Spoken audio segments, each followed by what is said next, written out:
Shalom Bapak Ibu dan Saudara yang terkasih dalam nama Tuhan Yesus. Puji Tuhan, hari ini kita masih diizinkan untuk kembali bertemu di dalam renungan harian Happy Sword Family.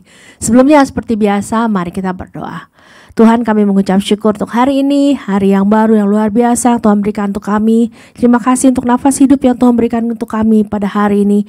Kami mau awali hari ini Tuhan, sebelum kami melakukan segala kegiatan kami mau datang lebih dulu kepadamu. Kami mau mendengarkan sebagian daripada firman-Mu.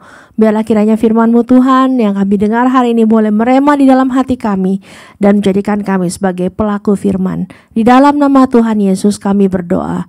Amin. Bapak, Ibu, dan Saudara sekalian, pernahkah Anda mendengar nama Christina Onassis? Ia adalah putri satu-satunya dari Raja Kapal Yunani Aristotle Socrates Onassis yang terkenal akan kekayaan yang tidak akan habis sampai 7 turunan. Sejak kecil, Christina sudah terbiasa dengan kemewahan. Namun, apakah dia bahagia? Ia kehilangan ibunya karena bercerai dari ayahnya yang selingkuh dengan wanita lain di usia muda.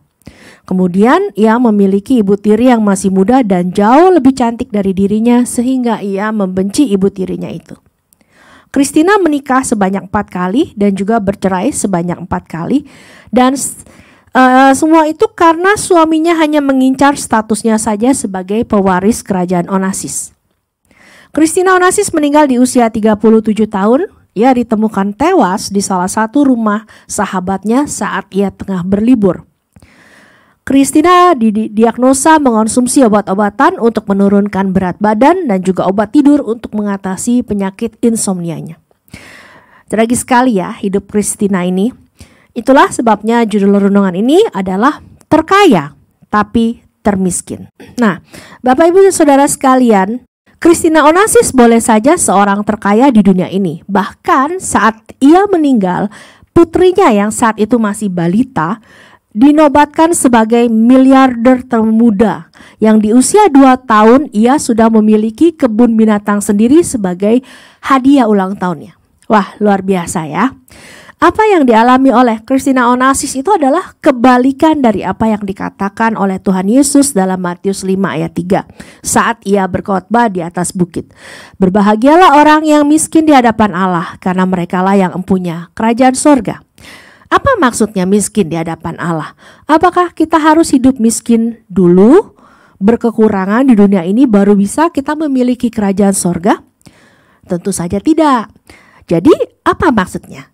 Mari kita mulai dengan kata berbahagialah yang dipakai berulang-ulang. Maksud kata berbahagialah di sini memiliki arti Allah berkenan memberi berkat. Sekali lagi, Allah berkenan memberi berkat. Karena itu Tuhan Yesus menekankan kata berbahagia ini sebanyak 9 kali dalam ucapan bahagia ini. Nah, lalu apa artinya berbahagialah orang yang miskin di hadapan Allah? Karena merekalah yang empunya kerajaan sorga. Kata miskin digunakan dalam bahasa Yunani adalah petokos. Berarti orang yang tidak bisa bertindak apa-apa bagi dirinya sendiri.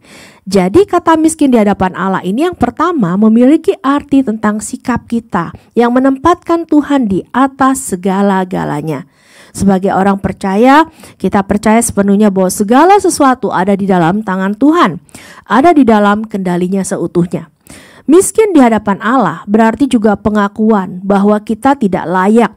Tidak ada yang dapat kita lakukan tanpa pertolongan Tuhan, dan karena itu kita mau bergantung sepenuhnya pada Tuhan. Arti kedua dari miskin di hadapan Allah adalah bahwa kita hanya memberikan tempat di hati kita ini hanya kepada Tuhan, tidak kepada yang lain, apalagi uang, usaha, atau apapun juga. Dalam arti, apapun boleh terjadi dalam kehidupan kita. Bisnis bisa saja bangkrut, usaha bisa saja macet, tapi selama kita masih memiliki kasih Tuhan dan mengutamakan Tuhan dalam kehidupan kita, juga kita tetap mengasihi sesama kita manusia dengan menolong mereka di tengah-tengah ketidakmampuan ataupun kekurangan kita, maka itu berarti kita kaya di hadapan Allah. Karena seperti yang sering Bapak dan Ibu Gembala katakan, memberi itu justru dari kekurangan, bukan dari kelebihan kita. Disitulah kita kaya di hadapan Tuhan. Masih ingatkah Bapak Ibu Saudara sekalian tentang pelajaran yang kita pelajari dari pemberian seorang janda? Baiklah, arti ketiga dari Matius 5 ayat 3 ini adalah dengan miskin di hadapan Allah, berarti fokus kita sepenuhnya bukan kepada dunia ini atau kepada diri kita sendiri, tapi sepenuhnya pada Tuhan. Hidup kita dapat berdampak bagi orang lain. Hidup kita bisa menjadi berkat bagi orang lain. Hidup kita bisa menjadi surat yang terbuka yang membuat orang-orang yang membacanya memuji dan memuliakan Tuhan yang ada di dalam kehidupan kita. Pertanyaannya sekarang, sudahkah hidup kita memberi dampak yang baik bagi orang lain? Sudahkah kita memberi di tengah-tengah kekurangan kita dengan tulus hati? Sudahkah hidup kita menjadi surat terbuka yang membuat orang-orang memuliakan Tuhan yang ada di dalam kehidupan kita? Mari kita bersatu dalam doa. Terima kasih Tuhan buat firman-Mu pada hari ini yang mengajarkan kami, mengingatkan kami untuk hidup di hadapan-Mu Tuhan. Belajar memberi, belajar mengandalkan Tuhan di dalam kehidupan kami, mengutamakan Tuhan di dalam kehidupan kami, mengakui ketidakmampuan, ketidakberdayaan kami. Tuhan, kami mau jadi surat terbuka bagi orang lain. Kami mau orang melihat Engkau yang hidup di dalam kami, sehingga orang-orang yang melihat Engkau ada di dalam kami, mereka boleh menjadi percaya dan memuliakan nama-Mu. Terima kasih Tuhan Yesus. Dalam nama Tuhan Yesus kami berdoa dan mengucap syukur. Amin. Lukas 11 ayat 28 mengatakan, tetapi ia berkata, ia di sini maksudnya adalah Tuhan Yesus, yang berbahagialah ialah mereka yang mendengarkan firman Allah dan yang memeliharanya. Jadilah pelaku firman, jadilah saksi Kristus, jadilah pengikut Kristus yang memberi dampak yang baik untuk orang lain. Jangan menjadi orang terkaya tapi termiskin di dunia ini, tetapi hendaklah kita menjadi orang terkaya di dalam dunia ini dan juga terkaya di dalam kerajaan surga.